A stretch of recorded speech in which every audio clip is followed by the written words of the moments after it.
السلام علیکم۔ جمعہ کا دن ہم سب کے لیے کتنا خاص ہوتا ہے نا؟ اور اس کی تیاری بھی اتنی ہی خاص ہونی چاہیے۔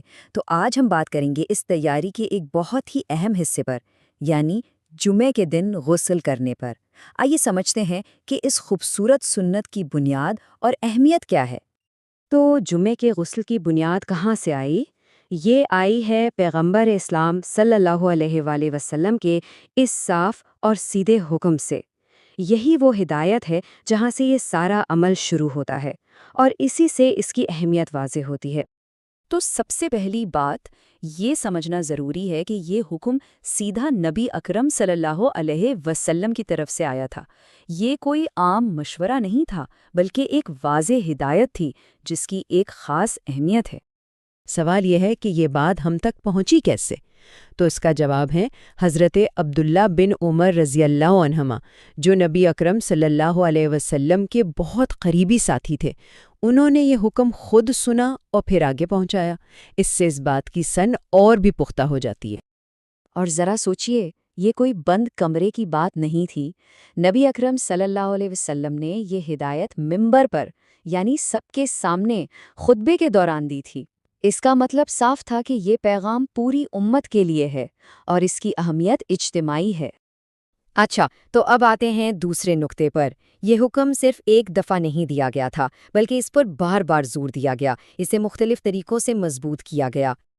اسلامی روایات میں ایک بہت دلچسپ چیز ہے۔ جب ایک ہی بات الگ الگ بھروسہ مند لوگوں سے ہم تک پہنچے تو اس کی سچائی اور اہمیت بہت بڑھ جاتی ہے، اور جمعے کے غسل کا یہ حکم بالکل اسی معیار پر پورا اترتا ہے۔ یہاں دیکھیں، نافع، عبداللہ بن عبداللہ اور سالم بن عبداللہ، یہ تین الگ الگ راوی ہیں، اور تینوں نے اپنے اپنے ذریعے سے حضرت عبداللہ بن عمر رضی اللہ عنہما کی اسی بات کی تصدیق کی ہے۔ یعنی گویا کہ کئی گواہ ایک ہی سچائی پر مہر لگا رہے ہوں۔ کتنی زبردست بات ہے یہ۔ ٹھیک ہے، تو اب تک ہم نے حکم کی بات کی، مگر اس پر عمل کیسے ہوتا تھا؟ اب ذرا کتابوں سے نکل کر اصل میں مسجد کے اندر چلتے ہیں۔ ایک حقیقی واقعہ دیکھتے ہیں جو اس سنت کی عملی اہمیت کو بالکل واضح کر دے گا۔ یہ واقعہ ہے دوسرے خلیفہ حضرت عمر بن خطاب رضی اللہ عنہ کے دور کا، اور یہ واقعہ ہمیں بتاتا ہے کہ یہ تعلیم صرف سننے سنانے کے لیے نہیں تھی، بلکہ صحابہ کرام ایک دوسرے کو اس پر عمل کرنے کی یاد دہانی بھی کرواتے تھی۔ ذرا منظر تصور کریں، جمعہ کا خطبہ چل رہا ہے اور حضرت عمر رضی اللہ عنہ منبر پر ہیں۔ اچانک ایک صحابی مسجد میں داخل ہوتے ہیں اور حضرت عمر رضی اللہ عنہ انہیں سب کے سامنے روک کر پوچھتے ہیں۔ تو وہ صحابی اپنی وجہ بتاتے ہیں کہ وہ کسی کام میں مصروف تھے، اور جیسے ہی اذان سنی جلد بازی میں صرف وضو کر کے آ گئے۔ اب دیکھا جائے تو وضو نماز کے لیے کافی ہے، لیکن شاید جمعے کی خاص تیاری کے لیے نہیں۔ اور یہ ہے اس پورے واقعے کا کلائمیکس، حضرت عمر رضی اللہ عنہ کا جواب۔ ان کا جواب بالکل صاف کر دیتا ہے کہ جمعہ کے لیے صرف وضو کو کافی نہیں سمجھا جاتا تھا۔ کیوں؟ کیونکہ نبی اکرم صلی اللہ علیہ وسلم کا حکم غسل کا تھا۔ یہ صرف کوئی ڈانٹ نہیں تھی، بلکہ سب کے سامنے سنت کی اہمیت کو زندہ رکھنے کی ایک کوشش تھی۔ تو اس ایک چھوٹے سے واقعے میں ہمارے لیے کیا سبق ہے؟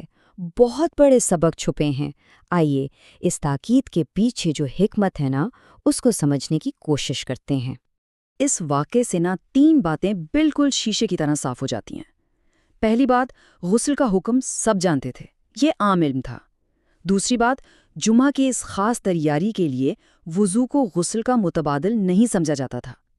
اور سب سے اہم تیسری بات، صحابہ کرام ایک دوسرے کو نیکی اور سنت پر قائم رہنے کی یاد دلاتے رہتے تھے۔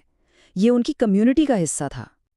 آخر میں ایک بات سوچنے کی ہے، یہ صرف پانی سے نہانے کا عمل نہیں ہے، یہ گہرے سوال کی دعوت دیتا ہے۔ سوال یہ ہے کہ جب ایک پوری کمیونٹی، ایک پوری جماعت ایک ہی طریقے سے ایک ساتھ ایک خاص موقع کی تیاری کرتی ہے تو اس سے ان کے بیچ میں اتحاد اور احترام کا احساس کتنا گہرا ہو جاتا ہوگا۔ یہی مشترکہ تیاری ہی تو اجتماعیت کی اصل روح ہے۔ اس پر ضرور سوچیے گا۔